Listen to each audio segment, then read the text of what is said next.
Capítulo 4. Los sabios de Oriente y la huida a Egipto. El marco histórico y geográfico del relato. Difícilmente habrá otro relato bíblico que haya estimulado tanto la imaginación, pero también la investigación y la reflexión como la narración de los magos venidos de Oriente, que el Evangelio Mateo coloca inmediatamente a continuación de la noticia del nacimiento de Jesús. Habiendo nacido Jesús en Belén de Judea, en tiempos del rey Herodes, unos magos astrólogos de Oriente se presentaron en Jerusalén, preguntando: ¿Dónde está el rey de los judíos que ha nacido? Porque hemos visto salir su estrella y venimos a adorarlo. Capítulo 2, versículo 1 y siguientes. Aquí encontramos como primer elemento una determinación del marco histórico con la referencia al rey Herodes y al lugar de nacimiento, Belén. Se mencionan unas personas históricas y un lugar geográficamente comprobable. Pero con ambas referencias se ofrece también al mismo tiempo elementos de interpretación. Rudolf Pesch ha expuesto con énfasis en su opúsculo los relatos de la Natividad en Mateo, así como en el Evangelio de la Natividad, Lucas capítulo 2, versículo del 1 al 21, se menciona al comienzo al emperador romano Augusto. Así, el relato de Mateo capítulo 2 comienza de forma correspondiente con la mención del rey de los judíos, Herodes. Si el primer caso, el antípoda del niño recién nacido, era el emperador, con su reivindicación sobre la pacificación del mundo, aquí lo que es el rey, que reina por gracia del emperador y con su reivindicación casi mesiánica de ser el redentor, por lo menos para el reino de Judea. Belén es el lugar de nacimiento del rey David. El significado teológico de este lugar lo examinaremos con más detalle en el curso de la narración, a la luz de la respuesta de los escribas a la pregunta de Herodes acerca del lugar donde debía nacer el Mesías. Tal vez el hecho de que la ubicación geográfica de Belén se determine con más precisión mediante el agregado de Judea podría implicar también una interpretación teológica secundaria. En la bendición de Jacob, el patriarca dice proféticamente a su hijo Judá: no se apartará de Judá el cetro, ni el bastón de mando de entre sus rodillas, hasta que venga aquel a quien está reservado, y le rinda homenaje los pueblos. Génesis capítulo 49, versículo 10. En un relato que trata acerca de la venida del David definitivo, del rey de los judíos recién nacido, que salva a todos los pueblos, hay que escuchar también de alguna manera el trasfondo de esta profecía. Junto con la bendición de Jacob debe leerse también una expresión que la Biblia atribuye al profeta pagano, Balán. Este Balán es una figura histórica de la que existe una confirmación extrabíblica. En 1967 se descubrió en el territorio al este del Jordán una inscripción en la que aparece Baalán, hijo de Beor, como vidente de divinidades autóctonas y al que se atribuye anuncios de dicha y calamidad. La Biblia lo introduce como adivino al servicio del rey de Moab, que pide de él una maldición contra Israel. Aunque Balaam tenía intención de pronunciarla, Dios mismo se lo impide, de modo que el profeta, en lugar de maldición, anuncia la bendición para Israel. A pesar de todo, en la tradición bíblica se le desvaloriza como instigador a la idolatría, y Balaam sufre de hecho el castigo de la muerte. Números capítulo 31, versículo 8, y Josué capítulo 13, versículo 22. Por eso se tiene mayor importancia a la promesa de salvación que se le atribuye a este no judío y servidor de otros dioses. Una promesa que, por lo visto, era conocida también fuera de Israel. Lo veo, pero no es ahora. Lo contemplo, pero no será pronto. Avanza una estrella de Jacob y surge un cetro de Israel. Números, capítulo 24, versículo 17.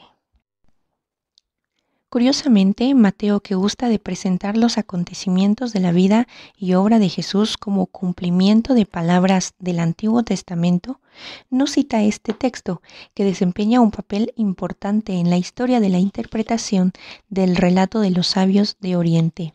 Sin duda, la estrella de la que habla Balaán no es un cuerpo celeste. Al mismo Rey venidero es la estrella que brilla sobre el mundo y que determina su destino.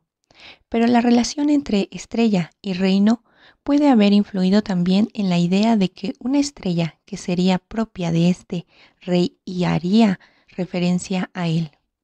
De ese modo puede suponerse perfectamente que las palabras de esta promesa no judía, pagana, circularon de alguna forma fuera del judaísmo y fueron motivo de reflexión para quienes buscaban.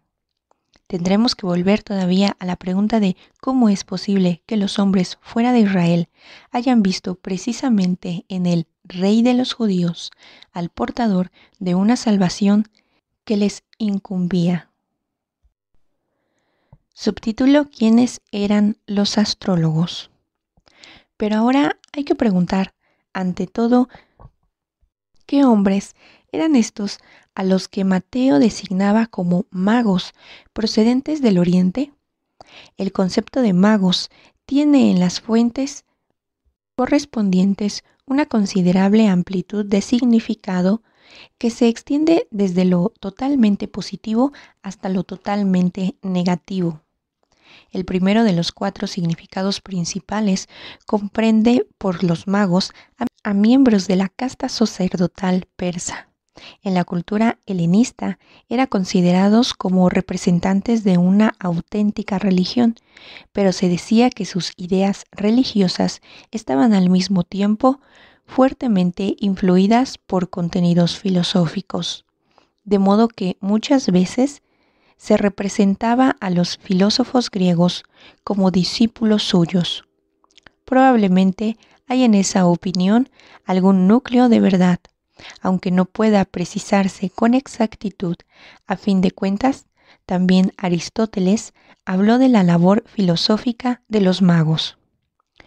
Los demás significados que menciona Gerard Dehling designan a los hombres que poseen y ejercen un saber y poder sobrenatural, así como a los brujos.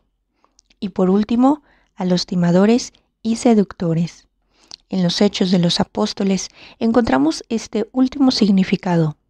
Pablo designa a un mago llamado Bar Jesús como hombre rebosante de todo tipo de mentiras y maldad, hijo del diablo, enemigo de toda justicia.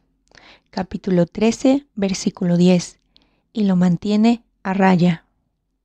La ambivalencia del concepto de mago con la que aquí nos encontramos muestra la ambivalencia de lo religioso en cuanto tal. Lo religioso puede ser camino hacia un verdadero conocimiento, camino hacia Jesucristo, pero cuando ante la presencia de Cristo no se abre a Él, sino que se coloca en contra del único Dios y del único Salvador, se vuelve demoníaco y destructivo. Así pues, en el Nuevo Testamento encontramos ambos significados de mago.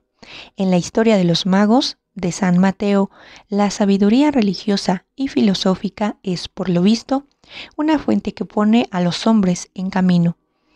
La sabiduría que, en última instancia, conduce a Cristo.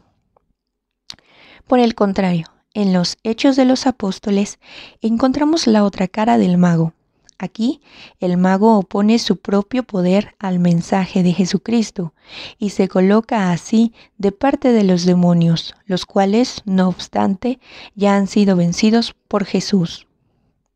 Al parecer, para los magos de Mateo capítulo 2 rige, por lo menos en sentido amplio, el primero de los 4 significados, aun cuando no eran justamente miembros de la casta sacerdotal persa.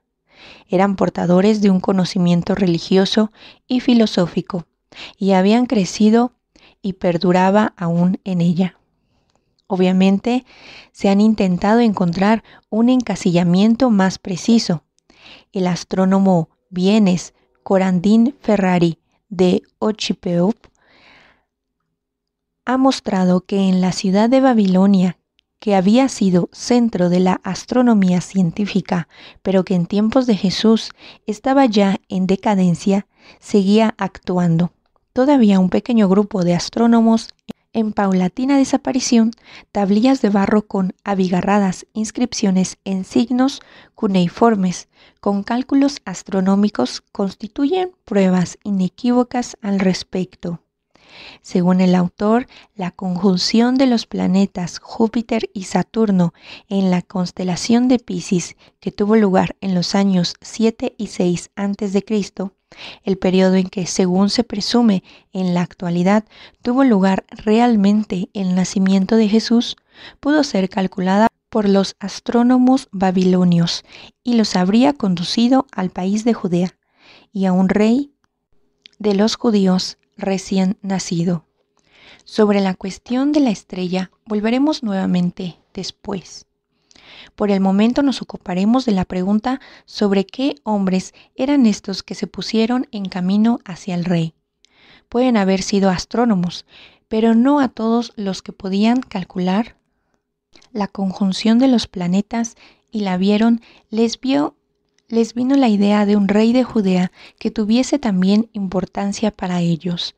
Para que la estrella haya podido tornarse en mensaje, tiene que haber circulado una promesa de la índole del mensaje de Balán.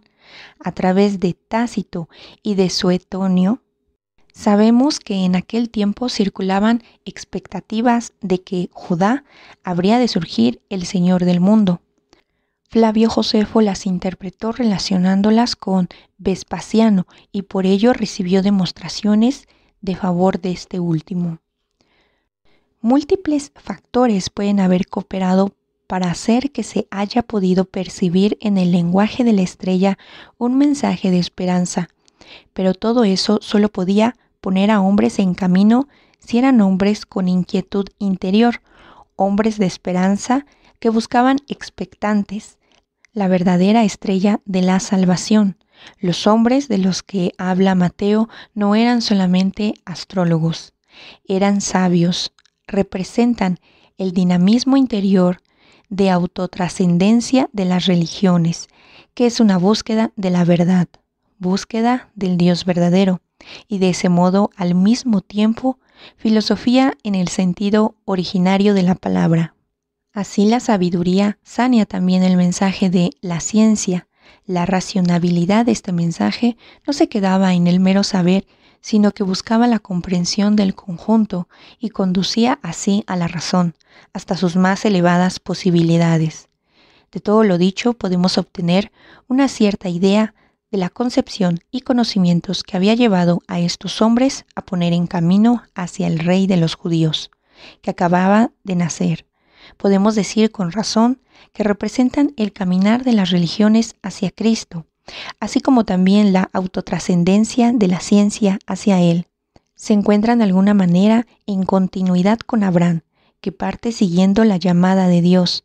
Se encuentran también, de otra manera, en continuidad con Sócrates y con las preguntas que éste plantea, más allá de la religión prescrita, acerca de la verdad.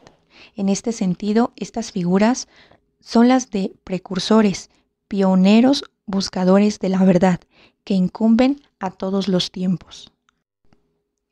Así como la tradición de la Iglesia leyó con total naturalidad el relato de la Natividad sobre el trasfondo de Isaías capítulo 1, versículo 3, y de ese modo llegaron al buey y al asno del pesebre, así también leyó la historia de los magos sobre el trasfondo del Salmo capítulo 72, versículo 10 e Isaías capítulo 60. De ese modo, los sabios de Oriente pasaron a ser reyes y con ellos entraron en el pesebre los camellos y dromedarios. La promesa contenida en estos textos amplía la proveniencia de estos hombres hasta el extremo oriente, Tarsis igual a Tarteos en España. Pero la tradición continuó ampliando la así anunciada universalidad de los reinos de estos soberanos y los interpretó como reyes de los 3 continentes por entonces conocidos, África, Asia y Europa. El Rey Negro aparece siempre en el reino de Jesucristo. No hay distinción por la raza o el origen. La humanidad está unida en él y por él, sin perder la riqueza de la diferenciación. Más tarde se asignó a los 3 reyes también las edades de los hombres, la juventud, la madurez y la ancianidad. También esta es una idea razonable que muestra que las diferentes figuras de la vida humana encuentran en la comunión con Jesús su respectiva importancia y su unidad interior. La idea decisiva sigue siendo que los sabios de Oriente son un comienzo. Ellos representan la puesta en marcha de la humanidad hacia Cristo. Inauguran una procesión que atraviesa la historia entera. No representan solamente a los hombres que han encontrado el acceso a Cristo.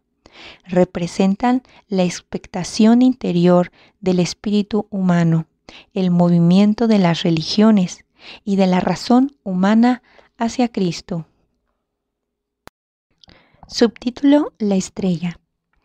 Pero ahora tenemos que regresar una vez más a la estrella que, según el relato de San Mateo, puso a los sabios en camino. ¿Qué estrella era esa? ¿Existió realmente? Renombrados exegetas, como por ejemplo Rudolf Pesch, opinan que esta no es una pregunta sensata. Se trata de un relato teológico que no debe mezclarse con la astronomía. Una posición semejante había desarrollado en la Iglesia antigua San Juan Crisóstomo. A mi parecer, es evidente que la estrella de los magos no fue una estrella ordinaria, más aún no fue una verdadera estrella, sino una fuerza invisible que tomó la apariencia de estrella, lo que se prueba ante todo por la marcha que siguió. Efectivamente, no hay absolutamente una estrella que siga el camino que aquella siguió. Fin de la cita. En gran parte de la tradición eclesial se subraya el carácter prodigioso de la estrella, como ya en Ignacio de Antioquía, 100 años después de Cristo, que ve a la luna y al sol danzar en corro en torno a las estrellas, o como también en el antiguo himno de Epifanía de la liturgia romana de las horas, según el cual la estrella superó al sol en belleza y luminosidad. No obstante, no podía dejar de plantearse la pregunta de si no se trató, a pesar de todo, de una manifestación celeste susceptible de ser captada y clasificada astronómicamente. Sería erróneo rechazar de antemano esta pregunta, haciendo referencia al carácter teológico del relato. Con el surgimiento de la astronomía moderna, que fue desarrollada por cristianos creyentes, se planteó nuevamente la pregunta por esta estrella. Johannes Kepler, 1630, presentó una solución. Johannes Kepler, 1630, presentó una solución que en lo especial es expuesta de nuevo por los astrónomos actuales. Kepler calculó que en el paso del año 7 al año 6 a.C., que como se había dicho, se considera hoy el año más probable del nacimiento de Jesús, tuvo lugar una conjunción de los planetas Júpiter, Saturno y Marte. Él mismo había vivido en el año 1604 una conjunción semejante, a la que se había añadido además una supernova. Con ese nombre se designa a una estrella débil o muy lejana en la que se produce una explosión colosal, de modo que la estrella despliega a lo largo de semanas y meses un intenso brillo. Kepler creía que la supernova era una estrella nueva. Él pensaba que la conjunción ocurrida el año del nacimiento de Jesús tendría que haberse relacionado también con la supernova e intentó explicar astronómicamente el fenómeno de la estrella de Belén de gran luminosidad. En este contexto puede resultar interesante el hecho de que el erudito Friedrich Witzeler de Gotinga haya descubierto al parecer en tablas cronológicas chinas que en el año 4 a.C., cito, apareció y fue visible durante un tiempo relativamente prolongado una estrella brillante. Fin de la cita. El ya mencionado astrónomo Frederick Ocampo archivó la teoría de la supernova. Para explicar la estrella de Belén bastan, según él, la conjunción de Júpiter y Saturno en la constelación de Piscis, que él creía poder datar con exactitud. En este contexto es importante el hecho de que el planeta Júpiter representaba al dios principal de Babilonia, Marduk. Así lo resume el autor. Cito: Júpiter, la estrella de la suprema divinidad babilónica, se colocó con máximo fulgor en su aparición vespertina al lado de Saturno, representante cósmico del pueblo de los judíos. Fin de la cita. Dejemos de lado los detalles, según Ferrari de Ocampo. Partiendo de este encuentro entre planetas, los astrólogos babilonios podían inferir un acontecimiento de importancia universal, el nacimiento de un rey salvador en el país de los judíos. ¿Qué podemos decir sobre todo esto? La gran conjunción de Júpiter y Saturno en el signo de Piscis en los años 7 o 6 a.C. parece ser un hecho establecido. Esto pudo ciertamente dirigir la atención de los astrónomos del espacio cultural babilonio-persa hacia el país de los judíos, hacia un rey de los judíos. Tenemos que dejar abierta la pregunta sobre la forma precisa en que estos hombres llegaron a la certeza de que los hizo ponerse en marcha y que finalmente los llevó a Jerusalén y a Belén. La constelación pudo ser un impulso, una primera señal para las puestas en marcha exterior e interior, pero esta constelación no podría haber hablado a esos hombres si estos no hubiesen sido tocados también de otra manera, si no hubiesen sido interiormente tocados por la esperanza en la estrella, y que habría de surgir de Jacob. Comparar Números capítulo 24, versículo 17. El hecho de que los sabios, en su búsqueda del rey de los judíos, bajo la guía de la estrella, representen el movimiento de los pueblos hacia Cristo, significa implícitamente que el cosmos habla de Cristo, aunque su lenguaje no sea descifrado por completo para el hombre en su condición real. El lenguaje de la creación da muchos tipos de indicaciones. Ese lenguaje despierta en el hombre la intuición del Creador, despierta además la expectativa, más aún la esperanza de que ese Dios se mostrará alguna vez, y despierta al mismo tiempo la conciencia de que el hombre puede y debe caminar a su encuentro. Pero el conocimiento que surge de la creación se concreta en las religiones, puede quedarse fijado en sistemas con los que se piensa poder afrontar los ocultos poderes del mundo. En esta narración se hace visible ambas cosas. La estrella conduce a los sabios, en primer término, solo hasta Judea. Es totalmente natural que en la búsqueda del rey de los judíos que acaba de nacer, vayan a la ciudad real de Israel y al palacio real.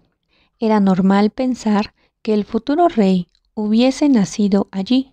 Luego, en segundo término, para encontrar definitivamente el camino hacia el verdadero heredero de David, necesitan la orientación de las Sagradas Escrituras de Israel, el discurso del Dios vivo. Los padres subrayan un aspecto más. Gregorio Nacianceno dice que en el momento en el que los magos adoraban a Jesús, llegó a su fin la astrología, pues las estrellas recorrían ahora la órbita determinada por Cristo. En el mundo antiguo, los cuerpos celestes eran vistos como poderes divinos que determinaban el destino de los hombres. Los planetas llevan el nombre de divinidades. Según la concepción entonces vigente, ellos dominaban de alguna manera sobre el mundo y el hombre tenía que intentar ponerse de acuerdo con esos poderes.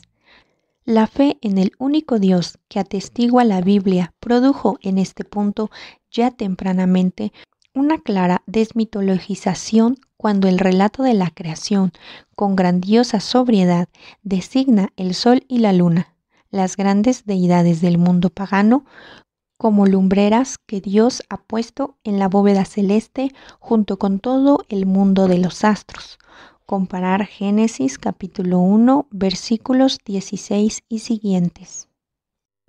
Al entrar en el mundo pagano, la fe cristiana tenía que enfrentarse de nuevo con la cuestión de las deidades astrales.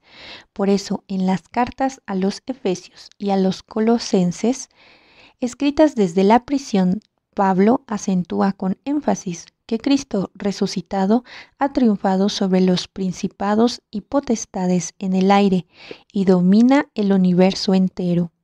A esta misma línea pertenece también la historia de la estrella de los sabios. La estrella no determina el destino del niño, sino que el niño guía la estrella. Si se quiere, puede hablarse de una suerte de giro astrológico. El hombre, asumido por Dios, como se pone aquí de manifiesto en su Hijo unigénito, es mayor que todos los poderes del mundo material y más que el universo entero.